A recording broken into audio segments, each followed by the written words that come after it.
과거의 인류가 지금 우리와 달랐을까요? 다르다면 어떻게 달랐겠습니까? 우리의 인간의 빈곤한 상상력에다가 그리고 현재 이 불충분한 과학적 연구를 맹신하는 그러면서 나온 추측과 결론의 대부분은 인류가 점점 발전해 왔다는 거예요. 진보주의적 견해죠. 그런 주장에 따르면 과거의 인류는 오래될수록, 오래전 인류일수록 지금보다 더 미개하고 무지하며 단세포적이고 원숭이스러웠다. 이렇게 생각하는 경향이 있어요. 정말 그럴까? 물론 인간은 지식과 기술을 축적시키고 문명을 발전시켜 왔습니다.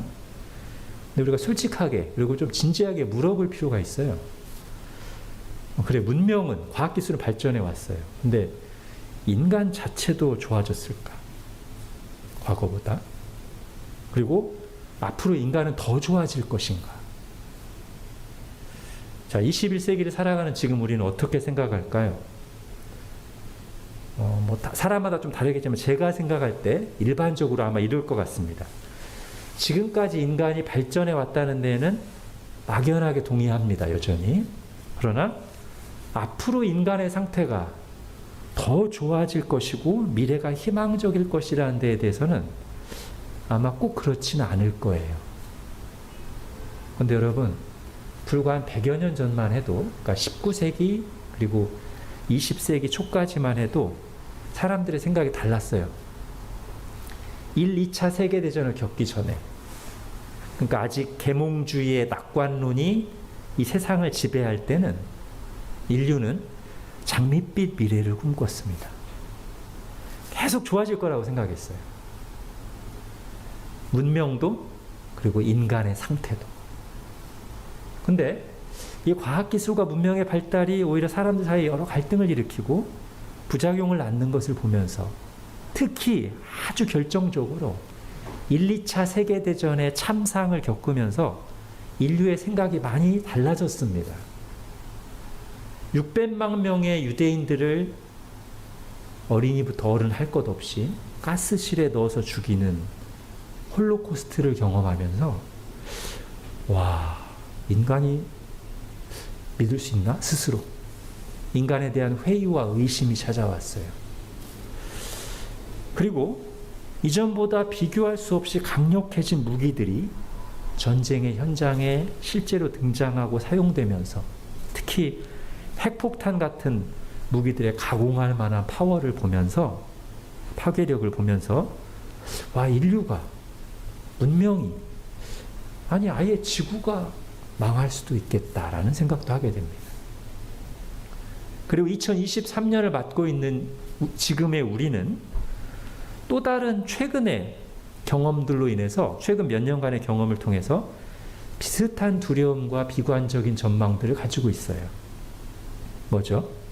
코로나와 같은 눈에 보이지도 않는 바이러스에 의해서 인류 전체의 삶이 한순간에 멈춰버릴 수도 있다는 것과 또한 이미 우리에게 현실로 다가온 이 파괴적인 기후 재앙을 보면서 와, 문명의 종말이 올 수도 있겠다.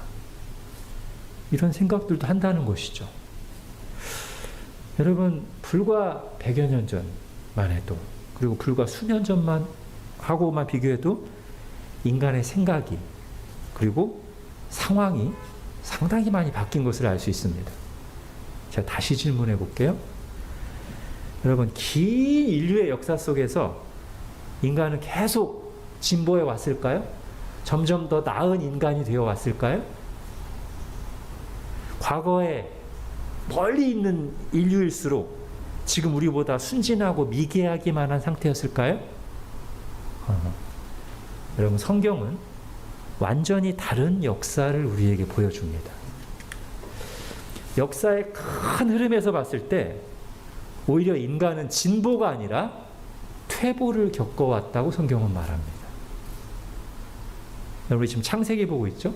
창세기는 모든 것의 시작을 말해주는 책이잖아요. 이 창세기 앞부분 1장부터 11장까지는 고대 역사를 이제 굉장히 압축해서 보여주는데, 거기 보면 인간과 지구는 지금과는 많이 다른 세 단계를 거쳐왔다고 말합니다. 다시 말해서 세 번의 큰 변화가 인류에게, 그리고 우리가 살고 있는 이 지구에 있었다는 거예요. 자, 거꾸로 한번 거슬러 올라가 볼게요. 먼저 우리랑 제일 가까운 시대. 우리 이전 단계에서 지금보다 훨씬 더 지구 환경이 좋았어요. 인간의 건강 상태와 수명이 지금보다 훨씬 좋아서 인간의 수명이 지금보다 한 10배 정도 됐습니다. 그리고 인류는 하나의 언어와 문화를 가지고 있었어요. 다만 그때 인간의 내면의 상태는, 즉 영적인 상태는 지금 우리하고 똑같았어요. 그럼 어떤 일이 일어날까요? 환경이 훨씬 좋아요. 그 인류가 다 위아더 월드, 하나의 언어와 문화를 가지고 있어. 근데 우리와 똑같은 죄성을 가지고 있어요. 그때 어떤 일이 일어났을까요? 이 좋은 환경과 인간의 긴 수명, 그리고 하나라는 문명이 오히려 죄의 시너지 효과를 만들어내서 인류 전체가 아주 포악하고 음란하고 파괴적인 결과물들을 만들어냈다고 성경은 증언합니다. 이게 언제냐면 오늘 우리가 읽은 이 노아 시대, 이 전후의 시대예요. 대홍수 심판과 바벨탑 사건이 일어나기 전까지 고대 인류 사회는 그랬단 말이에요. 자, 그럼 우리가 이걸 보면서 좀 미래에 대해서 다시 한번 생각할 필요가 있습니다. 자, 과학의 발전으로, 의학의 발전으로 인간의 수명이 비약적으로 늘어나고 세계화가 지금보다 더 긍정적으로 진행돼서 언어의 장벽이 없어지게 되면 그것이 과연 인류에게 꼭 좋은 결과를 가져올까에 대해서 다시 생각해 볼 필요가 있다는 거예요. 과거 인류 역사에 그러던 때가 있었고, 근데 그때는 결과가 매우 매우 비극적이었다 라고 성경은 말합니다. 자, 그거보다 더 앞선 세대, 이때는 노아 시대보다 더 이상적인 환경이었습니다. 지구의 대부분은 아직 사람의 손이 닿지 않아서 개발이 안 된 미개척지 상태로 남아있고 생명도 번성하지 않았지만 그때 세상은 훨씬 더 안전하고 질서 있고 조화로웠어요. 뿐만 아니라 그때는 인간의 내면의 상태도 지금하고 전혀 달랐습니다. 좋았어요. 지금 우리가 날마다 뉴스에서 보는 인간의 안타깝고 끔찍한 소식들을 야기시키는 이 인간의 부패한 마음이 그때는 없었어요.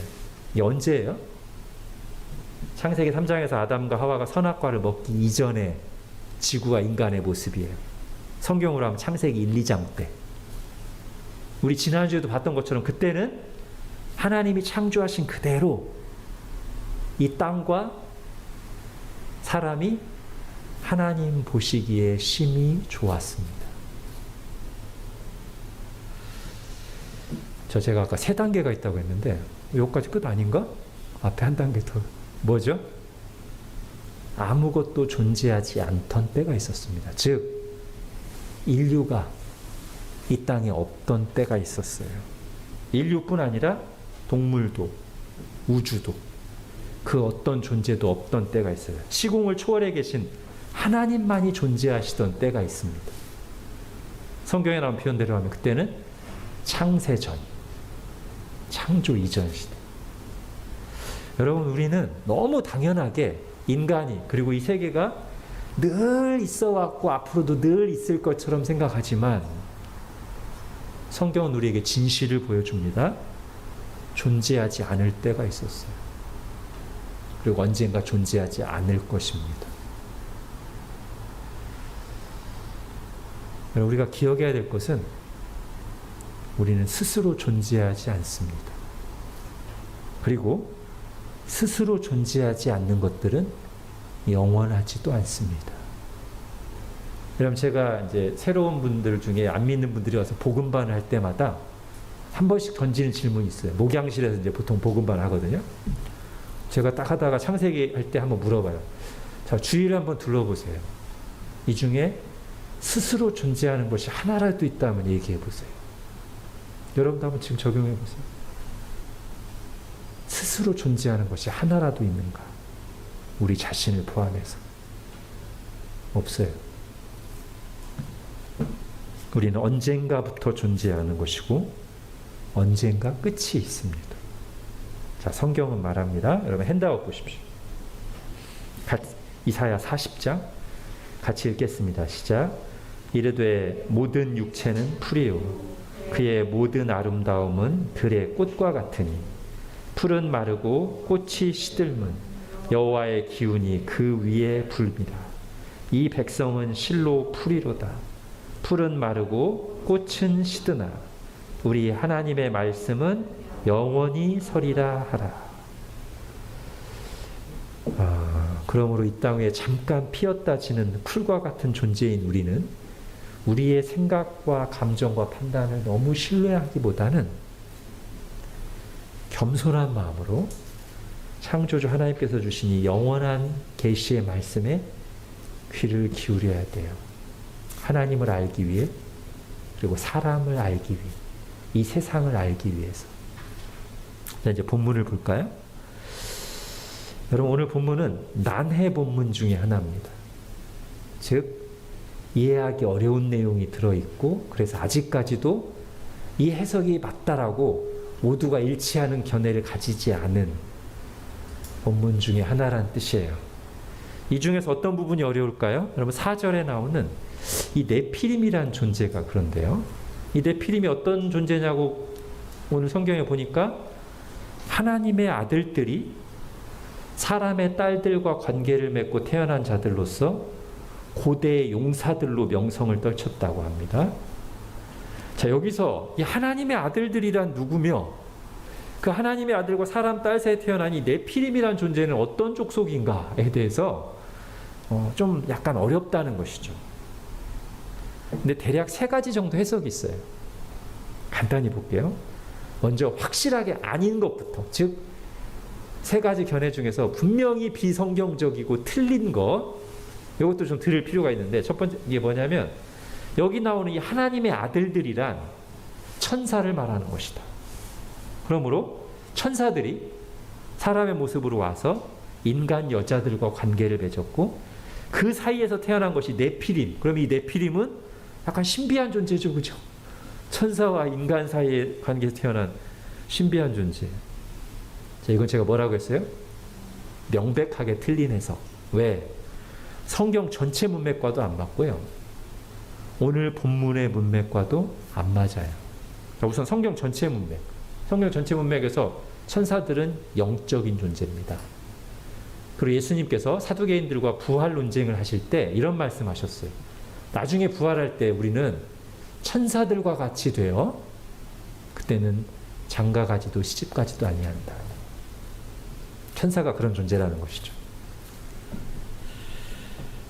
그러니까 안 맞아. 그런데 오늘 본문에는 이 천사가 사람의 모습으로 나타나서 여자들과 관계를 맺고 아이를 낳았다? 이거는 성경 어디에서도 지지받는 내용이 아닙니다. 그리고 오늘 본문의 문맥과도 안 맞는데요. 여러분 3절 보세요. 여호와께서 이르시되 나의 영이 영원히 누구와? 사람과 함께하지 아니하리니. 하나님이 지금 누구에 대해서 슬퍼하시고 진노하세요? 사람의 죄에 대해서. 5절에도 다시 보세요. 5절.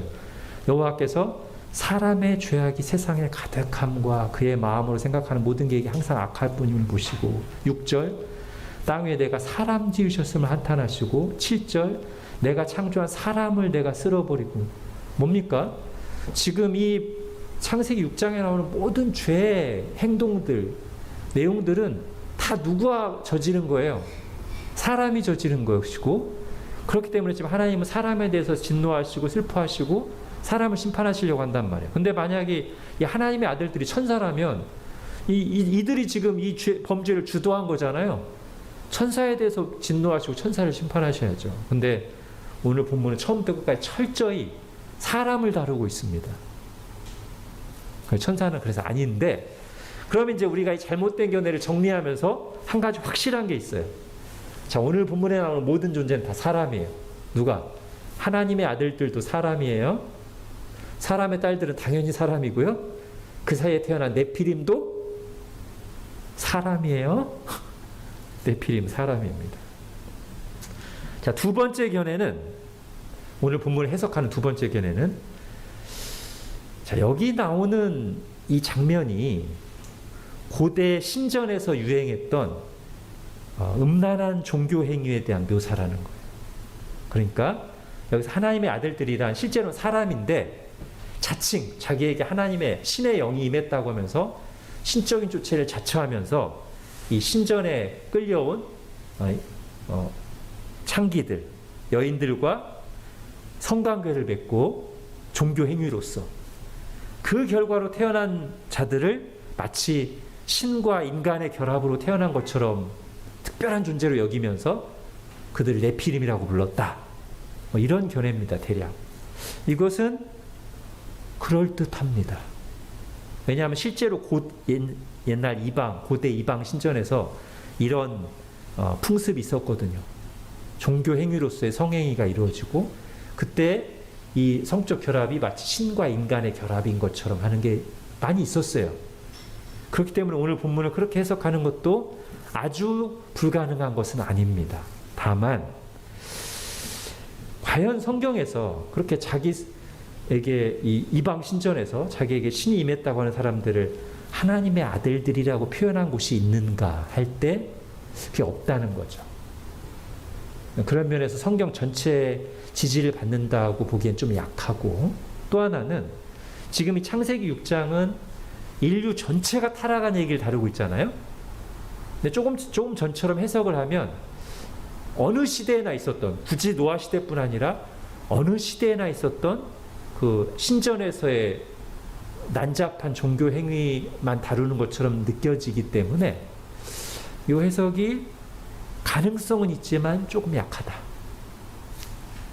자, 마지막 세 번째 해석이 보통 우리 개혁파에서 가장 많이 아마 받아들이는 해석인데요. 뭐냐면 여기 나오는 이 하나님의 아들들을 셋의 후손으로 보고 사람의 딸들은 가인의 후손으로 보는 겁니다. 이제 이렇게 보는 근거가 뭐냐면 이 6장 앞에 4장 후반부부터 5장까지 두 족보가 딱 나와요. 그죠? 여러분 성경 쭉 읽어봤으니까 알 거예요. 4장에는 살인죄를 범하고 도망친 가인의 후예들, 그 가인의 족보가 쭉 나와요. 그리고 5장에는 그 가인이 아벨을 죽인 이후에 하나님께서 아담과 하와에게 주신 또 한 명의 아들, 셋이라는 아들이 나오고 경건한 후손으로서의 셋의 족보가 나와요.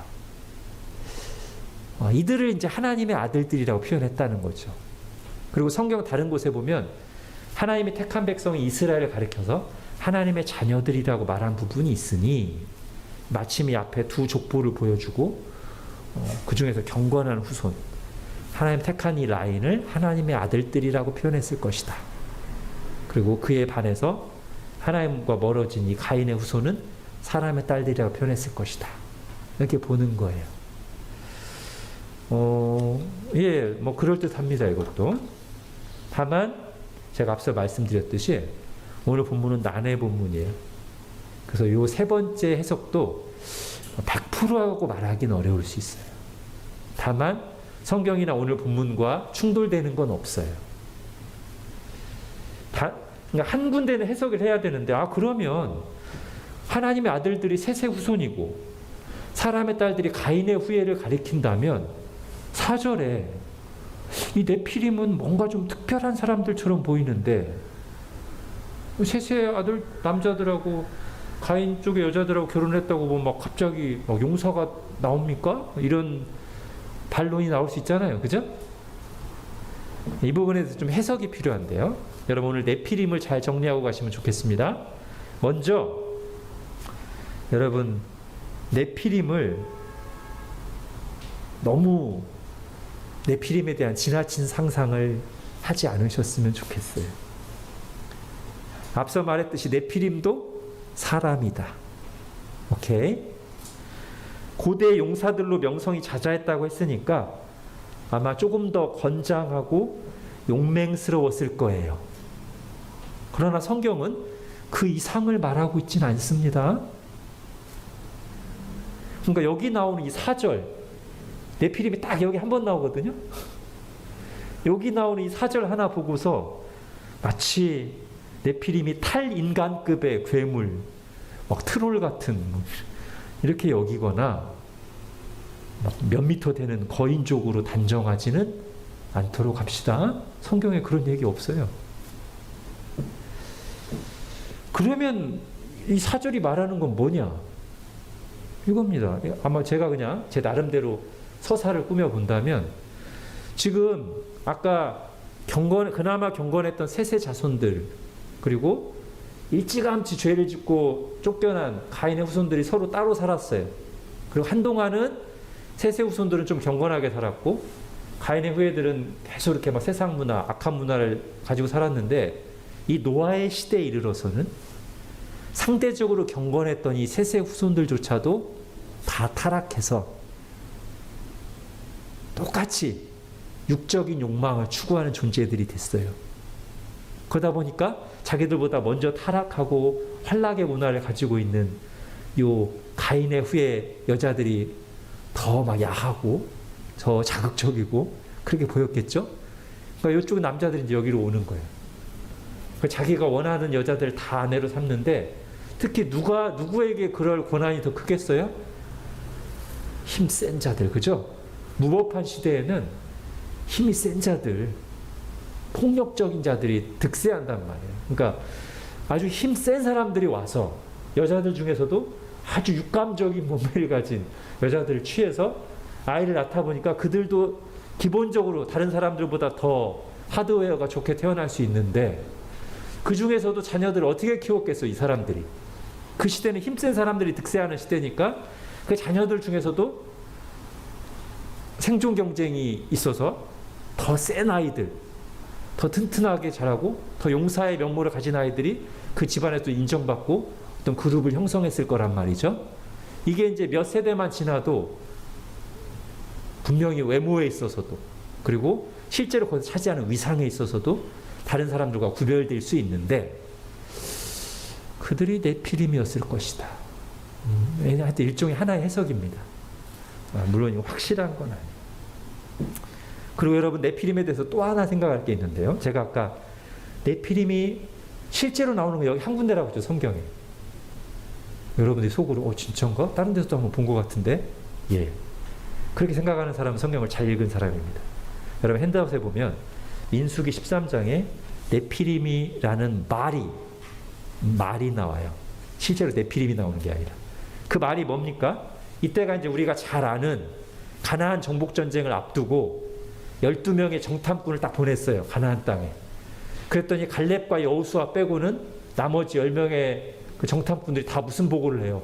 와, 우리 가보니까 저 가나안 땅에 있는 원주민들 다 막 등치도 크고 장난 아니고 우리는 그 앞에 메뚜기 같더라. 우리 가면 다 죽어. 이런 보고를 할 때거든요. 이미 위축돼 있어요. 믿음의 시선이 아니라 이미 위축돼 있어요. 이런 상태에서 나온 말이 뭐냐면, 여러분 핸드아웃에 있는 그 말이에요. 우리가 가서 보니까 막 안압자손이라고 등치 큰 사람들이 있는데 그 사람들 네피림의 후손이야. 사실일까요? 아닐까요? 그냥 하는 말이에요. 이 사람들이 네피림의 후손이라고 말을 하는 거지, 이 사람들이 정말 네피림의 후손일까요? 일까 아닐까?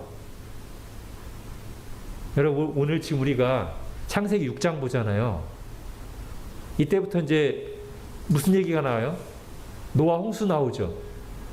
노아 홍수 때 노아 가족 말고 사람들 다 죽어요, 안 죽어요? 다 죽죠. 그럼 노아 홍수가 끝나고 나면 그 이후에 모든 인류는 다 누구의 후손이에요? 노아의 후손이죠. 노아가 네피림일까 아닐까? 이 네피림은 지금 타락한 족속이잖아요. 노아는 그들과 구별된 하나님이 인정하시는 경건한 사람이잖아요. 그런데 노아의 후손에서 어떻게 네피림이 나오냐고. 말 돼, 안 돼? 안 되죠?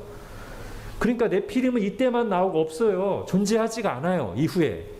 그런데 수천 년이 지난 다음에 갑자기 가난한 사람들의 등치 큰 걸 보고 쫄아가지고 그 정탐꾼들이 거기에다 자기 상상력을 덧붙여서 붙인 게 그 민수기 13장에 나오는 내용이라고요.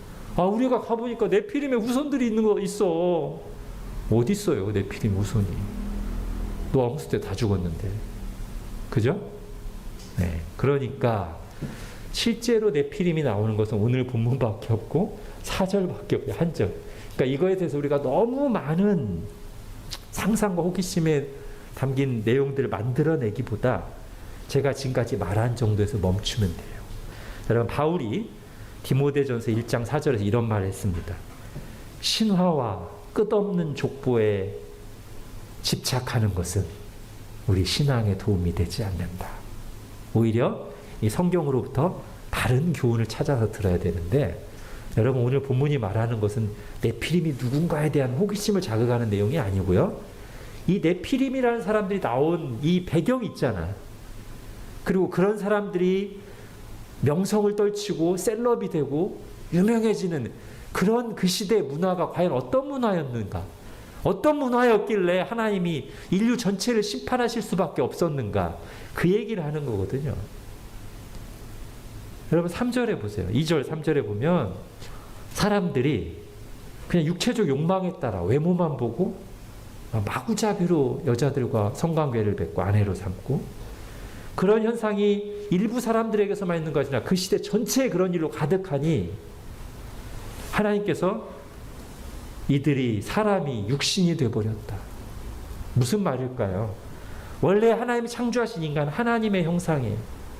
하나님을 예배하는 자들, 하나님의 통치권을 부여받아서 이 세상을 다스리는 고귀한 존재들로 지음받았는데, 노아 시대의 사람들은 자신들이 그런 영적인 존재, 하나님과 관계된 존재라는 인식이 아예 없어지고 거의 본능으로만 살아가는 동물들과 크게 다를 바 없는 존재가 되어버렸다. 그저 약육강식이 지배하고 외적인 아름다움, 식욕, 성욕 이런 것들만이 인간을 좌지우지하는 그런 고깃덩어리들이 되어버렸다는 거예요. 노아 시대가. 그런 타락한 문화로 온 인류가 다 함께 한쪽으로 치우쳐가던 시대다. 그래서 하나님이 심판하신 겁니다. 그런 얘기를 하는 중에 나온 이름이 그냥 하나의 아이콘처럼 네피림이라는 이름이 나온 거예요. 자, 여러분, 제가 지금 문화라는 말을 썼습니다. 오늘 이 부분을 좀 잠깐 살펴볼 건데, 여러분, 성경에서 세상이란 말 우리 하잖아요. 세상. 세상을 본받지 마라. 세상을 사랑하지 마라. 세상과 구별되라. 세상은 육신의 종이고 안목의 종이고 이생의 자랑이다. 여기서 말하는 이 세상을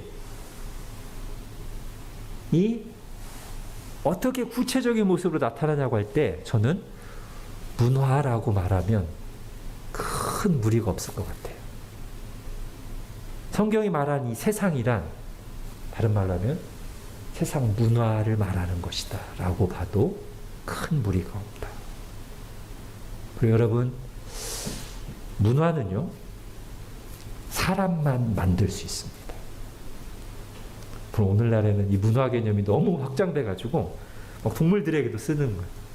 근데 여러분, 동물의 세계는 그야말로 본능으로만 이루어집니다. 그 위에 축적되고 발전되는 게 없어요. 여러분, 보통 성경에서 자연과 문화를 가장 간략하게 설명하는 방식이 뭐냐면, 자연은 하나님이 만드신 상태 그대로가 자연이고요. 문화는 거기에 인간의 손이 가미된 거예요. 가공된 거예요. 그럼 여러분, 동물들은 옛날하고 지금하고 뭐가 가미됐어요? 아니면 그대로예요? 그대로예요. 동물은 자연 그대로라고요. 인간만이 옛날과 다른 거를 계속 쌓아 올리고 발전시키고 기록하고 계승하는 일을 해왔다고요. 여러분, 요즘에 동물들을 대하는 사람들의 태도 많이 바뀌었잖아요. 문화가 바뀌었죠? 동물 문화가 바뀌었어. 예전에는 그저 놔서 기르고 인간이 먹고 남은 음식을 먹여서 키웠는데, 이제는 가축들에 대한 매우 전문적인 산업과 사려 깊은 행동들이 보편화되고 있어요. 그죠? 다양한 사료, 전문적인 동물병원, 심지어 반려동물의 패션 아이템, 그리고 반려동물의 장례식까지. 여러분 혹시라도 저한테 반려동물 장례식 집례해달라고 하지 마세요. 절대 안 합니다. 근데 여러분 제가 지금 이 말하는 것들은 그 혜택을 받고 있는 동물들이 만들어낸 게 아니고 누가 만든 거예요? 인간이 만든 문화예요. 그죠? 지금 우리 한국 사회에서 동물들에게 일어난 변화는 인간이 만든 문화지 동물들이 스스로 만들어낸 문화가 아닙니다. 그죠? 그리고 원래 인간은 이런 문화를 만들어내라는 사명을 받았어요. 여러분 창세기 1장 28절 보세요. 같이 읽겠습니다. 시작. 하나님이 그들에게 복을 주시며 하나님이 그들에게 이르시되 생육하고 번성하여 땅에 충만하라. 땅을 정복하라. 바다의 물고기와 하늘의 새와 땅에 움직이는 모든 생물을 다스리라 하시니라. 예, 우리가 이 말씀을 보통 뭐라고 부르죠? 문화 명령이라고 불러요. 이 말씀에서 생육하고 번성하여 땅에 충만하라는 다른 동물들에게도 주어졌습니다. 그럼 문화 명령의 핵심은 뭘까요? 그 뒤에 나오는 정복하고 다스리라. 이게 인간에게만 주어진 명령이고 이게 문화 명령의 핵심입니다. 그럼 지금 바다의 물고기와 하늘에서 땅에 움직이는 모든 생물을 다스리라. 이게 문화 명령이라고 했잖아요. 이 문화가 바뀌었다고요. 옛날에는 그냥 마당에다 놔 기르고 사람들이 먹던 것을 주는 문화였어요. 그죠? 근데 지금은 굉장히 막 주인 모시듯 동물들을 대하는 문화가 지금 요 말씀이 이상하게 적용돼서 하여튼 반은 좋고 반은 안 좋고 이렇게 나오고 있단 말이죠. 자, 다시 말하면 인간은 처음부터 문화적 존재로 창조되었습니다. 인간만이 문화를 만들 수 있는 문화적 존재. 또 하나는 문화에 대해서 또 한 가지 생각할 것은 인간은 이렇게 문화를 만들어내기도 하지만 그 이상으로 문화에 엄청난 영향을 받으며 살아가요. 그 점에서도 인간은 문화적 존재입니다. 여러분 생각해 보세요. 우리 태어날 때부터 우리는 어떤 문화 속에 태어납니다. 그죠? 그 문화 속에서 자라납니다. 그 문화가 만들어 놓은 기준, 언어, 가치관, 의식주, 분위기에 자연스럽게 물들고요. 그게 곧 내가 된다고 해도 과언이 아닐 정도로 내가 태어나고 자란 문화가 나의 가치관과 나의 정체성에 상당한 영향을 미칩니다. 그죠? 근데 우리가 오늘 본문을 보면서 이 노아 시대의 문화를 보면서 생각할 게 있어요. 바로 이 부분에서. 내가 자라나고 영향받고 있는 이 문화, 오늘날 우리가 숨쉬고 있는 이 문화가 어떤 문화냐는 거예요. 여러분 노아 시대 사람들은 당연히 그 노아 시대 문화 속에서 태어나고 자랐으니까 그 문화대로 살았을 뿐이야. 근데 어떻게 됐어요? 결과가 다 심판받고 죽었죠. 그럼 우리가 이렇게 말할 수 없다는 거예요. 아니 저는 이 문화에서 태어났고 자라고 영향받았기 때문에 그 문화대로 했을 뿐인데요. 정상 참작? 아니요. 하나님 어떻게 하시죠? 심판하셨습니다. 이게 무슨 말이냐면 우리가 우리의 잘못된 판단과 죄의 행동에 대해서 문화 탓을 할 수 없다는 거예요. 물론 100%는 아니에요. 어느 정도는 그게 이해받을 수 있는 게 있지만 명백하게 내가 죄를 짓고도 나 이 문화에서 자랐으니까 그랬는데, 예를 들면 식인종 문화 속에서 태어나고 자란 사람이 나는 거기서 태어났으니까 사람 죽이기도 하고 먹기도 했는데 어쩌라고, 이럴 수 있다 없다? 없다. 식인종 문화에서 자라났어도 사람을 죽이는 것은 살인이고 사람을 먹는 행위는 해서는 안 될 하나님을 거스르는 악행이라는 거예요. 그럼 우리가 진지하게 생각하게 됩니다. 그럼 내가 사는 문화 진짜 괜찮은 거 맞나? 예, 이런 반응이 나와야 돼요. 오늘 말씀을 들으면서. 정말 내가 당연하게 여기는 지금 이 동시대 거의 모든 사람들이 다 가고 있는 그 방향이 정말 맞냐는 거예요. 다 죽는 길로 가는 건지 아닌지. 많은 예들 있지만 하나만 예를 들게요. 여러분, 오늘날 가장 이 시대에 중요한 시대 정신, 많은 사람들이 공유하고 있는 문화 또는 정신이 하나가 뭐냐면 다양성을 인정하자는 거예요. 어때요? 여러분도 너무 익숙하죠? 그게 거의 진리처럼 생각되죠, 그죠? 다양성이죠. 예, 개성을 인정하는 건 좋은 거예요. 저도 인정해요. 성경도 말하는 거예요. 하나님이 각 사람을 다르게 지으셨으니까요. 근데 이 다양성을 인정한다는 게 항상 어디까지 가냐면, 특히 이 시대는 옳고 그름의 기준을 누가 정하냐는 거예요. 원래부터 옳고 원래부터 틀린 게 어디냐는 거예요. 다 문화적 다양성이라는 거예요. 그러니까 누구도 이게 옳고 저게 틀리다고 함부로 말해서는 안 된다는 것이 우리가 살고 있는 이 시대, 이 포스트 모던 시대에 굉장히 강력한 가장 대표적인 정신, 문화 중에 하나라는 것이죠. 만약에 이런 문화적 흐름에 반한다면, 즉 아니야, 절대적인 기준이라는 게 있어, 진리라는 게 있어, 사람들이 어떻게 생각하든 간에 원래부터 옳은 게 있어, 원래 이건 아닌 게 있어 라고 하면 이 시대는 어떻게 취급받고 싶다?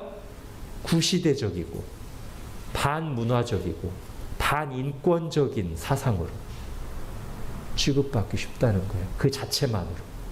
그게 옳고 그름을 떠나서 그렇게 생각했다는 것 자체가 이 시대에 안 맞아요.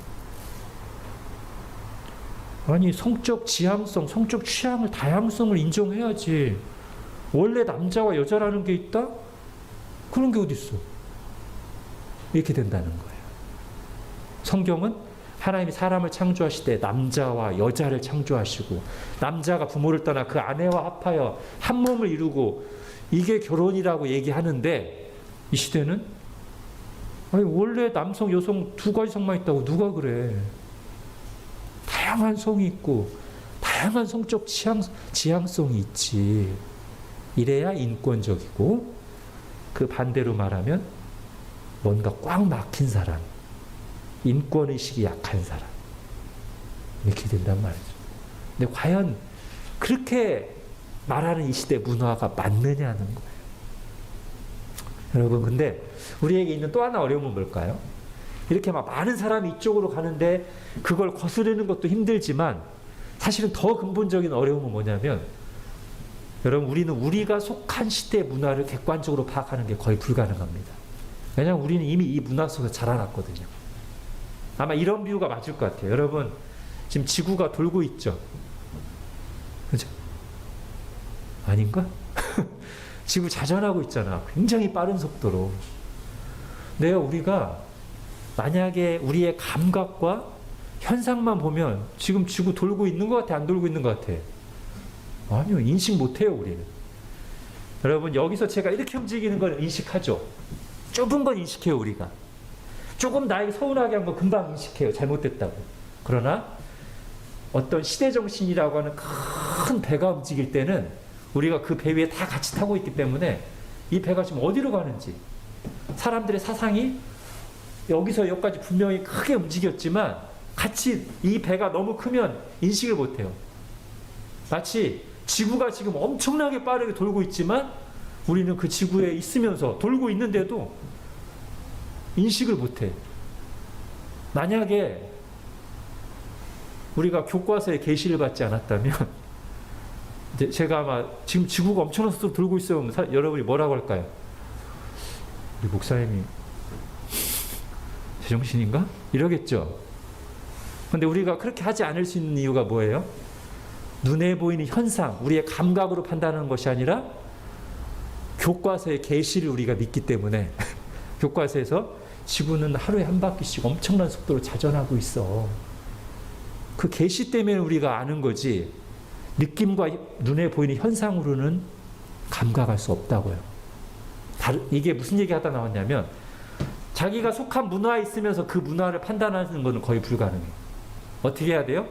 지구로부터 딱 떨어져서 객관적인 거리에서 움직이지 않는 우주 공간에서 지구를 딱 보면 지구가 돌고 있어요.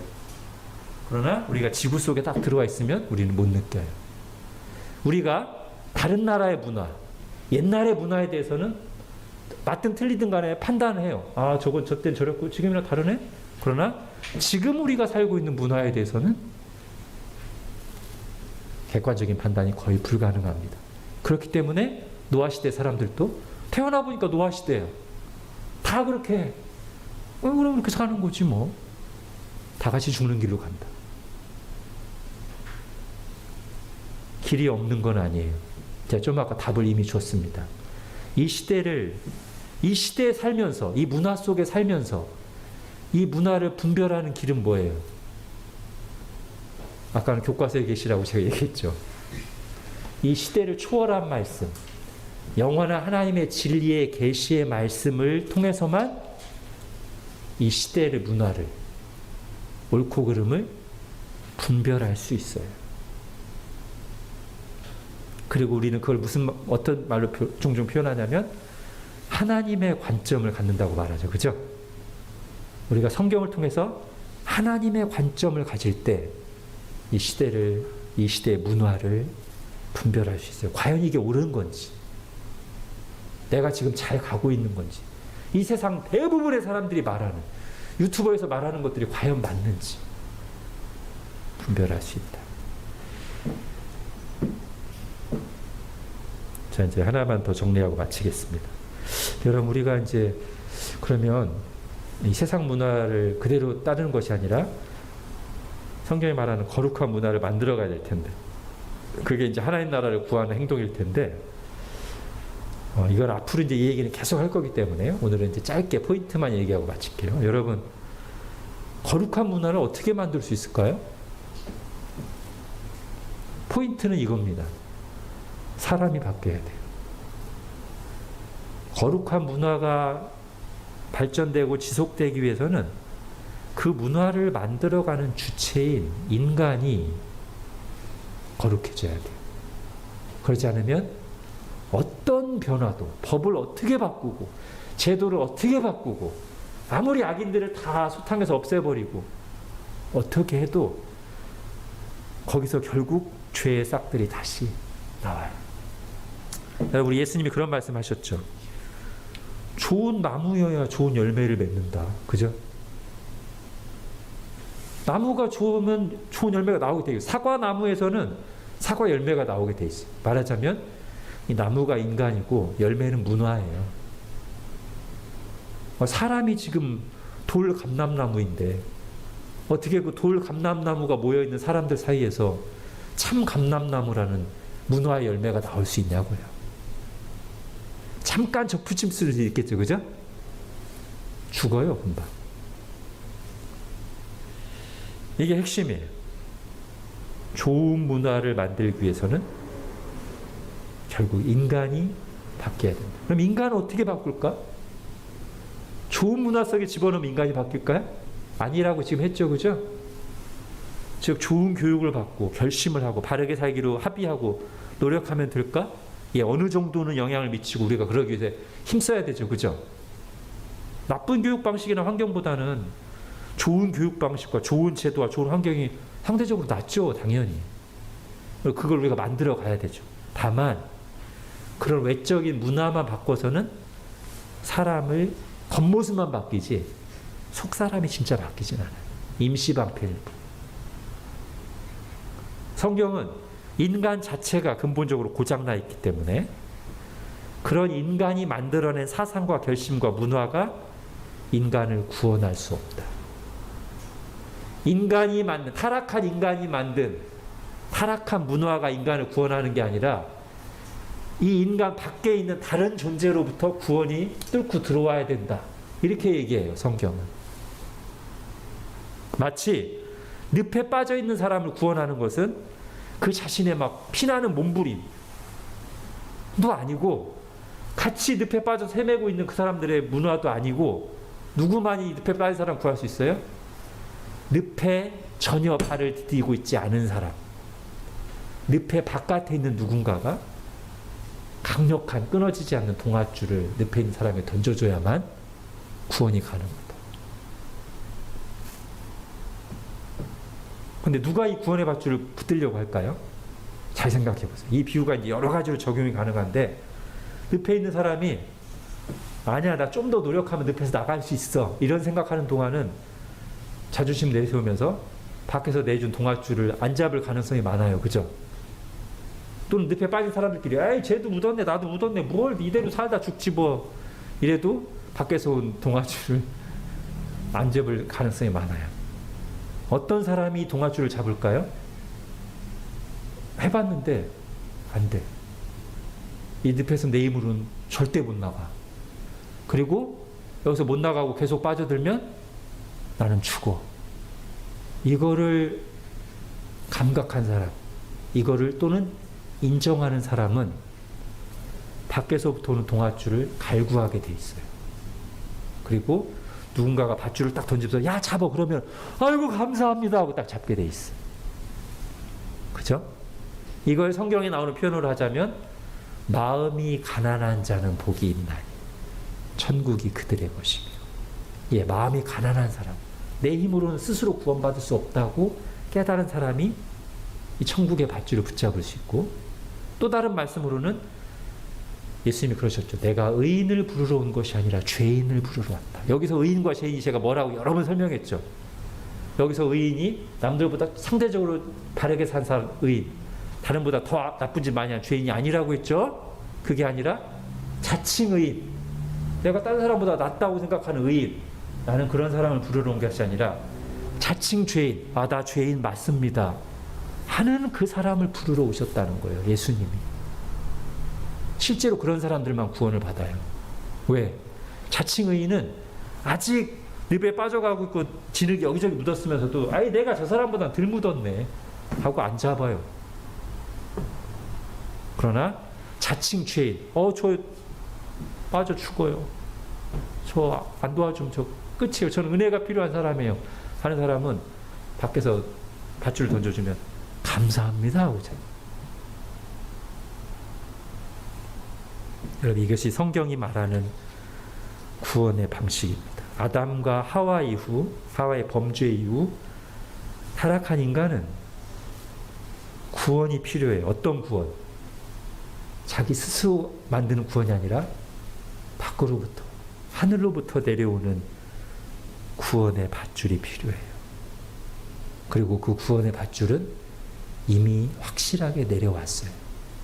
우리 얼마 전에 성탄절, 예수님의 성육신이 그거죠. 그죠? 하늘로부터 하나님의 아들이 이 땅에 오셨어요. 뭐를 위해서? 구원의 방주가 되시기 위해서 오셨어요. 구원은 심판의 방식으로 이루어집니다.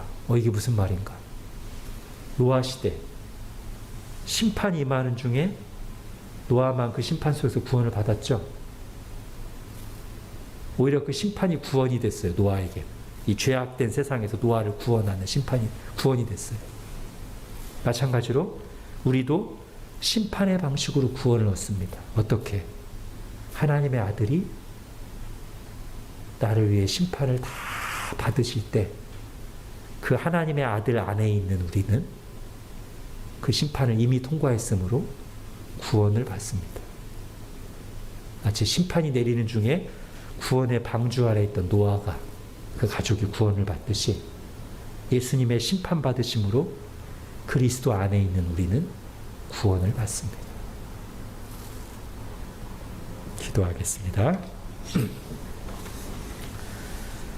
하나님, 오늘 노아 시대를 보면서 사람이 어떤 존재인지, 그리고 인류가 어떤 길을 걸어왔는지를 성경의 관점으로 다시 들었습니다.